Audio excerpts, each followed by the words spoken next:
Hello listeners, मेरा नाम है श्वेता। स्वागत है आप सभी का मेरे इस यूट्यूब चैनल लखनऊ लर्निंग में। लिसनर्स, आज के इस वीडियो में हम आपका जो प्रिंसिपल्स ऑफ मैनेजमेंट जो बीबीए फर्स्ट सेमेस्टर का जो सब्जेक्ट है उसके बारे में, पूरे यूनिट्स के बारे में डिटेल में डिस्कशन करने वाले हैं। सो ये आपका ग्रांड रिवीजन होने वाला है आपके सब्जेक्ट का, जिसमें आपको चारों यूनिट से रिलेटेड आपको नोट्स मिल जाएंगे और जो भी इंपॉर्टेंट चीजें हैं वो मैंने सारी की सारी चीजें इसमें कवर की हैं। तो पूरा होल सिलेबस इन ये 1 यूनिट आपको देखने मिलेगा। ये बहुत इंपॉर्टेंट सेशन होने वाला है, तो आइए स्टार्ट करते हैं। अगर लिसनर्स वीडियो अच्छा लगे आपको, अगर आपको लगे कंटेंट वगैरह सब सही है, तो जरूर मैसेज में कमेंट करके जरूर बताइएगा कि आपको ये वीडियो कैसा लगा, ताकि लिसनर्स हम भी मोटिवेट हों और आपके लिए और भी वीडियोस लाएं। तो आइए देखते हैं कि हर एक यूनिट से क्या क्या चीजें हैं।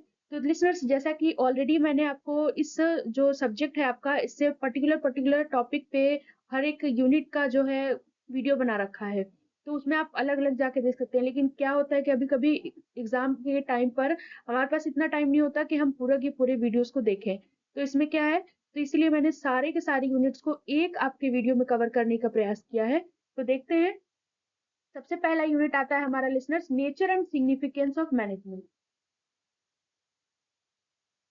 तो इसमें क्या है, nature and significance of management में, तो ये आपका यूनिट फर्स्ट है। तो यूनिट फर्स्ट से रिलेटेड सबसे पहले मैनेजमेंट की मीनिंग, डेफिनेशन, ये सारी चीजें जान ले। तो मैनेजमेंट क्या होता है, तो management is the art of getting thing done through others, यानी मैनेजमेंट एक कला है, जैसे कि हम दूसरों से क्या करते हैं, प्रेरित करके काम करवा लेते हैं। देखिए लिसनर्स, मैनेजमेंट के बहुत सारे प्रोसेस होते हैं, जैसे प्लानिंग हो गई, ऑर्गेनाइजिंग हो गई, लीडिंग हो गई, कंट्रोलिंग हो गई, ताकि हम ऑर्गेनाइजेशन के गोल को क्या कर सके, अचीव कर सके। बहुत सारे फंक्शंस ऑफ मैनेजमेंट होते हैं, planning, organising, staffing, directing and controlling. तो इन सारी चीजों का यूज कर लेते हैं हम क्या करने के लिए, ऑर्गेनाइजेशन के गोल को अचीव करने के लिए। नेक्स्ट आता है अप्रोचेस ऑफ मैनेजमेंट। तो बहुत सारे अप्रोचेस हैं, देखिए हर एक टॉपिक का डिस्कशन आपको इसमें मिलेगा। तो अप्रोचेस ऑफ मैनेजमेंट में क्या क्या अप्रोचेस है, कौन कौन से अप्रोचेस हमें पढ़ने होते हैं। तो देखिए बेसिकली हमारे 4 तरीके के अप्रोचेस हैं, क्लासिकल, बिहेवियर, क्वांटिटेटिव और कंटेम्प्रेरी अप्रोचेस। अब लिसनर्स, नेक्स्ट हम आते हैं कॉन्ट्रीब्यूशंस के बारे में। तो आपको पता है कि ये जो अपने टेलर, फ्यूल और बर्नार्ड साहब हैं, इन्होंने अपने कॉन्ट्रीब्यूशंस कुछ दिए हैं मैनेजमेंट में। तो कौन कौन से कॉन्ट्रीब्यूशन है, तो देख सकते हैं। टेलर ने किस चीज के बारे में बताया था, तो साइंटिफिक मैनेजमेंट की बात ये करते हैं। फादर ऑफ साइंटिफिक मैनेजमेंट भी इन्हें कहा जाता है। बेसिकली इन्होंने किस चीज पर फोकस किया था, इन्होंने एफिशिएंसी पर फोकस किया था, इन्होंने प्रोडक्टिविटी पर फोकस किया था, टाइम स्टडीज के जरिए और एक स्टैंडर्डाइजेशन के जरिए। दूसरा आता है कि फ्यूल। फ्यूल का आपको पता ही है कि इन्होंने 14 प्रिंसिपल्स ऑफ मैनेजमेंट दिए हैं और इन्होंने सारे के सारे एडमिनिस्ट्रेटिव मैनेजमेंट का कॉन्सेप्ट दिया है। तो 14 प्रिंसिपल ऑफ मैनेजमेंट के बारे में अगर आपको डिटेल में पढ़ना है लिसनर्स, तो आप मेरे वीडियोस को, प्रीवियस वीडियोस को देख सकते हैं। सिंपल आपको करना क्या है, आपको डालना है लखनऊ लर्निंग बाय श्वेता सिंह, और आप ये टॉपिक डाल दीजिएगा और ऑलरेडी आपको ये मिल जाएगा। फिर बर्नार्ड ने जो दिया है, इन्होंने कोऑपरेटिव्स इन ऑर्गेनाइजेशन, यानी कि basically the importance of communication and informal organisation. बोला गया कि ऑर्गेनाइजेशन में कैसे हम कॉपरेट कर सकते हैं, कैसे हम कम्युनिकेशन क्यों इंपॉर्टेंट होता है, इनफॉर्मल ऑर्गेनाइजेशन के बारे में इन्होंने काफी चीजें बताई हैं। तो लिसनर्स, क्योंकि ये बड़ा वीडियो है, सारे के सारे टॉपिक्स कवर हैं, तो इसलिए मैंने इसमें शॉर्ट शॉर्ट में थ्योरी दी है कि आपको आसानी से सारे के सारे आपके जो यूनिट है वो कवर हो जाए। फिर आते हैं हमारा next, functions of a manager. Functions of manager अब कौन कौन से होते हैं, तो planning, organising, leading and controlling. Manager क्या करेगा भाई, प्लान करेगा, फिर उसको ऑर्गेनाइज करेगा, फिर उसको लीड करने का काम करेगा, फिर कंट्रोल करने का काम भी करेगा। फिर आता है सोशल रिस्पॉन्सिबिलिटी ऑफ मैनेजर। तो कौन कौन से मैनेजर के सोशल रिस्पॉन्सिबिलिटी है, तो आपको पता ही है कि मैनेजर क्या करता है, हमेशा प्रॉफिट मोटिव के लिए काम करता है, प्रॉफिट कमाने के लिए काम करता है और सोसाइटी के वेलफेयर के लिए भी काम करता है। तो ये एक सोशल रिस्पॉन्सिबिलिटी हो गई मैनेजर की।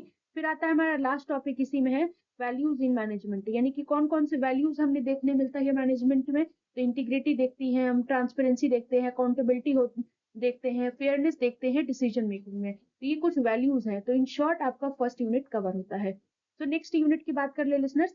अब हमारा नेक्स्ट यूनिट आता है जो कि बात करता है प्लानिंग एंड डिसीजन मेकिंग से रिलेटेड।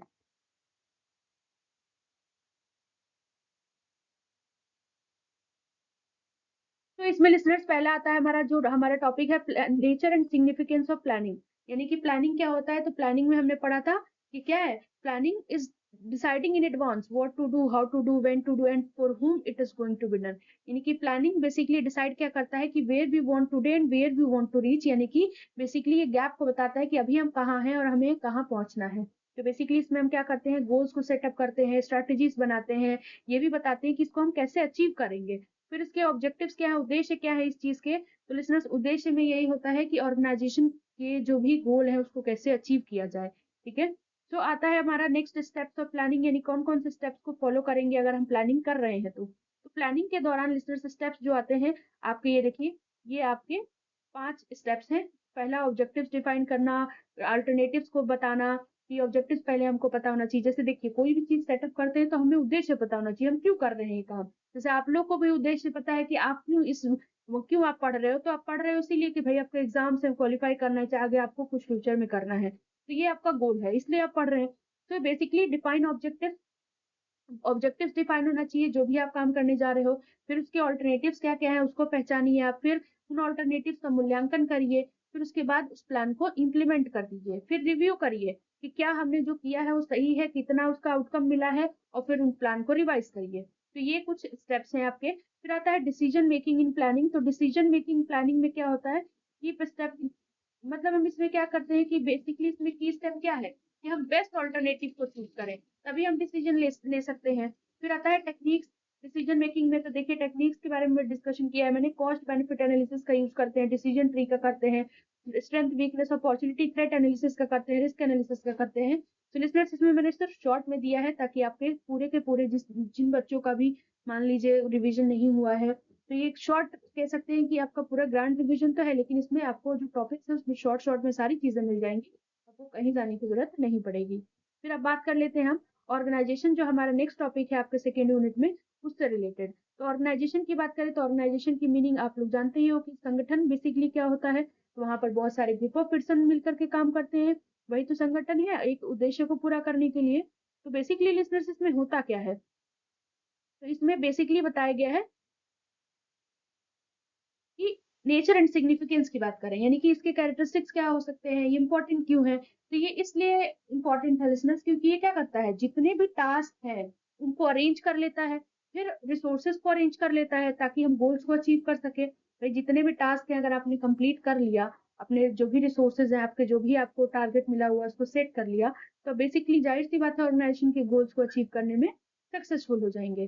फिर आता है अप्रोचेस। तो अप्रोचेस क्या क्या हो सकते हैं इसके। तो अप्रोचेस में देखिए, हमने पढ़ा था फॉर्मल और इनफॉर्मल ऑर्गेनाइजेशन और ब्यूरोक्रेटिक और डिसेंट्रलाइज्ड। यानी कि बेसिकली क्या होता है, ब्यूरोक्रेटिक आप सेंट्रलाइजेशन से ले सकते हैं, मतलब ये है formal and informal organisation. Formal क्या होता है, जहां पर हम सिर्फ और सिर्फ कलीग्स और इन सारी चीजों की बात करते हैं, है ना, उनसे रिलेटेड हम एकदम फॉर्मल वे में बिहेव करते हैं। इनफॉर्मल हमारे फैमिली फ्रेंड्स ये सब लोग आ जाते हैं। उसके बाद आता है ब्यूरोक्रेटिक एंड डिसेंट्रलाइज्ड। ब्यूरोक्रेटिक में आप देखते होंगे कि जैसे सेंट्रलाइज्ड, आपको याद होगा कि centralisation is the power and authority in the few hands, यानी कि कुछ ही लोगों के पास उसकी पावर होती है। सेंट्रलाइजेशन मतलब एक के पास पावर होती है, कुछ लोगों के पास होती है और पूरा वो कंट्रोल करते हैं। तो उससे आप ले सकते हैं इसको, ब्यूरोक्रेटिक को। दूसरा आता है डिसेंट्रलाइजेशन। डिसेंट्रलाइजेशन बेसिकली लिसनर्स, ये होता है आपका बेसिकली कि जब हम power and authority all the levels of the organisation में डिस्ट्रीब्यूट करते हैं, यानी कि सबके पास पावर और अथॉरिटी हो, तो वो डिसेंट्रलाइजेशन होता है। फिर हम बात कर ले डिपार्टमेंटेशन की। तो डिपार्टमेंटेशन में क्या करते हैं, तो हम टास्कों को ग्रुप कर लेते हैं डिपार्टमेंट्स के, डिपार्टमेंट में जैसे फंक्शन के द्वारा कर सकते हैं, प्रोडक्ट या ज्योग्राफी के द्वारा। फिर आता है हमारा लाइन एंड स्टाफ रिलेशनशिप। जैसे आपने देखा होगा कि लाइन स्टाफ रिलेशनशिप, ये तो इंपॉर्टेंट बहुत है लिसनर्स, इसको वेरी वेरी इंपॉर्टेंट मार्क करिएगा, ये हमेशा पूछा जाता है एग्जाम में। तो लाइन स्टाफ रिलेशनशिप में क्या होता है कि इसमें रोल्स क्लियर होते हैं, सबको रिस्पॉन्सिबिलिटीज क्लियर होती हैं, जो भी लाइन अथॉरिटी में होती हैं, स्टाफ फंक्शन में, मतलब बेसिकली जिसमें स्टाफ होती है वो एडवाइजरी फंक्शंस का काम करती है। तो ये कुछ चीजें हैं। फिर आता है हमारा डेलीगेशन एंड डिसेंट्रलाइजेशन। तो डेलीगेशन एंड डिसेंट्रलाइजेशन, तो अथॉरिटी दूसरों को देना, है ना, डिसीजन मेकिंग में को डिसेंट्रलाइज करना, सबको देना, ये सारी चीजें इसमें होती हैं। नेक्स्ट आता है कमिटी सिस्टम। कमिटी सिस्टम क्या होता है, तो डिसीजन मेकिंग जब हम ग्रुप कॉन्सेंसस के थ्रू करते हैं, मतलब बहुत सारे लोग हैं उनसे बैठ करके और एक किसी टॉपिक पर डिस्कशन हो रहा है, यानी कि ग्रुप कंसेंसस के थ्रू डिसीजन ले रहे हैं, तो उसको कहते हैं। अब आता है इफेक्टिव ऑर्गेनाइजिंग, यानी कि हमारा स्ट्रक्चर क्लियर होना चाहिए, रूल्स हमें पता होना चाहिए कि हमें क्या काम करना है। तो आई होप लिसनर्स, ये सेकेंड वाला जो है, ये नेक्स्ट आपका इफेक्टिव ऑर्गेनाइजिंग भी क्लियर हो गया, मतलब ऑर्गेनाइजेशन कैसे इफेक्टिव बन सकता है। तो जाहिर सी बात है, आप स्ट्रक्चर अच्छा रखो, अपने रूल्स सबको पता होना चाहिए, जितने भी इम्प्लॉयज हैं उनको ये पता होना चाहिए कि उनको क्या क्या काम करना है।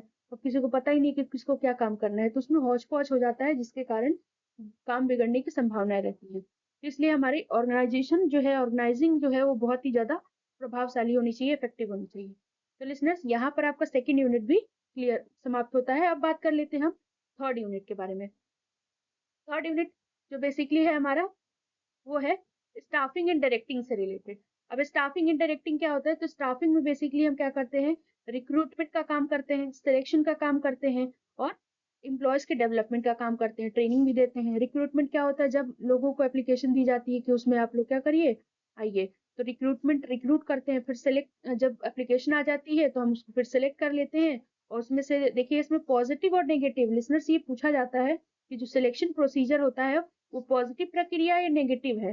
तो इसका आंसर आप मुझे कमेंट सेक्शन में ज़रूर बताइएगा, फिर मैं आपको बताऊंगी। So listeners, selection process basically मैं आपको, चलिए बता देती हूँ। सिलेक्शन प्रोसेस एक नेगेटिव कह सकते हैं प्रक्रिया है। क्यों नेगेटिव? इसलिए है लिसनर्स क्योंकि सिलेक्शन जब हम करते हैं, रिक्रूटमेंट एक पॉजिटिव है। क्यों? क्योंकि उसमें हम एप्लीकेशंस को इनवाइट करते हैं, बहुत सारे लोग आकर के एप्लीकेशन अपना देते जाते हैं, तो उसमें हम किसी को मना नहीं करते हैं। लेकिन सिलेक्शन के दौरान क्योंकि हमें, हमारे पास कुछ सीट्स होती हैं, तो उसमें हम कुछ लोगों को सिलेक्ट करते हैं और कुछ लोगों को बाहर निकाल देते हैं। तो उसमें क्या होता है, सिलेक्शन एक नेगेटिव है। क्यों? क्योंकि इसमें बाहर भी लोगों को, मतलब कुछ ही लोगों का सिलेक्शन होता है, बाकी लोगों को हटा दिया जाता है। फिर उसके बाद हम ट्रेनिंग एंड डेवलपमेंट देते हैं।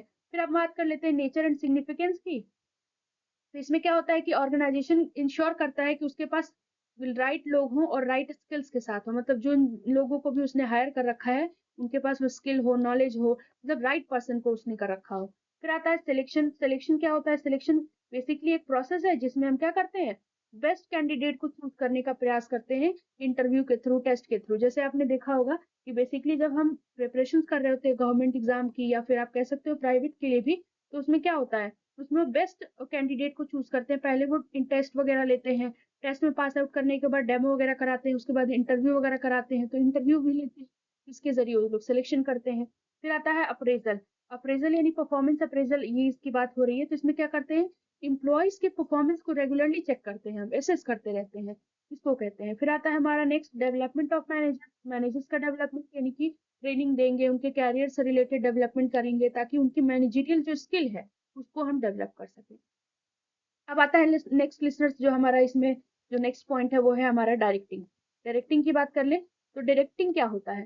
तो डायरेक्टिंग में आप क्या करते हो, ऑर्गेनाइजेशन के गोल को अचीव करने के लिए हम क्या करते हैं, जितने भी इंप्लॉयज हैं उनको गाइड करते हैं और मोटिवेट करते हैं।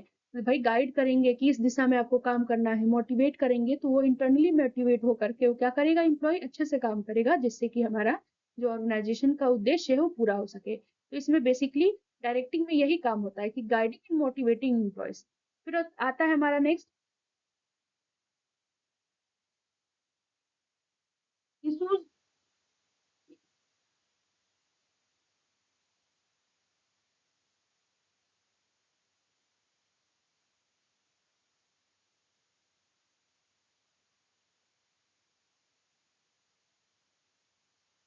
तो लिसनर्स, इसमें जो है issues in managing human factors.